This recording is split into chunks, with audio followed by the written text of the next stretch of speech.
ಏನಂತ ಹೇಳತ್ತದಂತಂದ್ರೆ ನಾವು ದೇವರಲ್ಲಿ ನಾವು ಸಂತೋಷಿಸಬೇಕು.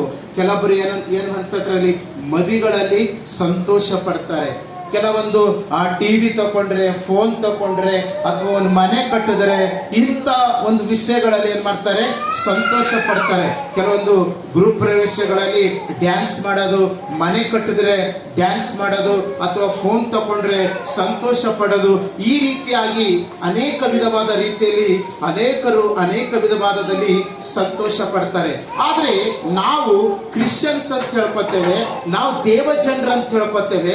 ಲೋಕದಲ್ಲಿರುವಂತ ಲೌಕಿಕವಾದಂತ ಜನರು ಯಾವ ರೀತಿಯಾಗಿ ಸಂತೋಷ ಪಡ್ತಾರೋ, ನಾವು ಚರ್ಚಿಗೆ ಬಂದ್ರು, ನಾವು ದೀಕ್ಷಾಸ್ಥಾನ ತಗೊಂಡ್ರು, ನಾವು ದೇವರ ಭಯ ಭಕ್ತಿಯಲ್ಲಿ ಇದ್ದರೂ ಕೂಡ ನಾವು ಲೋಕದಲ್ಲಿರುವಂತ ಜನಗಳ ರೀತಿಯಲ್ಲಿ ನಾವೇನ್ ಮಾಡ್ತೇವೆ, ಸಂತೋಷ ಪಡ್ತೇವೆ. ಆದ್ರೆ ದೇವರ ವಾಕ್ಯ ಏನಂತ ಹೇಳತ್ತದಂತಂದ್ರೆ, ನಾವು ದೇವರಲ್ಲಿ ಸಂತೋಷ ಪಡಬೇಕೆಂಬುದಾಗಿ ದೇವರ ವಾಕ್ಯ ಹೇಳುತ್ತದೆ. ನಾವು ಚರ್ಚಿಗೆ ಬಂದಿದ್ದೇವಲ್ಲ, ನಾವು ಸಂತೋಷ ಪಡಬೇಕು.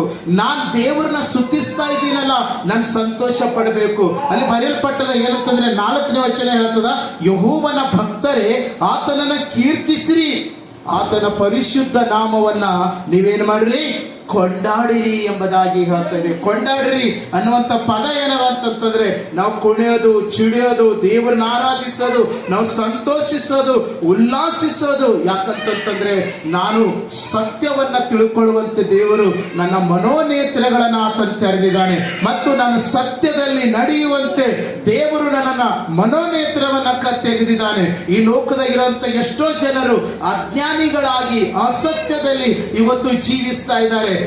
ಅವರನ್ನ ನಾವು ನೋಡುತ್ತಾ ಇರುವಾಗ ಅವರ ಮುಂದೆ ನಾವು ಏನೂ ಕೂಡ ಅಲ್ಲ.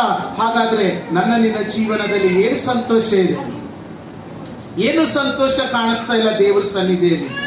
ನಮಗೆ ಲೋಕದಲ್ಲಿರುವಂತ ಜನರು ಸಂತೋಷ ಪಡುವ ರೀತಿಯಲ್ಲಿ ನಾವು ಸಂತೋಷ ಪಡ್ತಾ ಇದ್ದೇವೆ. ನಾವು ಒಂದು ಸರ್ತಿ ನಾವು ಆಲೋಚನೆ ಮಾಡಬೇಕು. ಅನೇಕ ಜನರು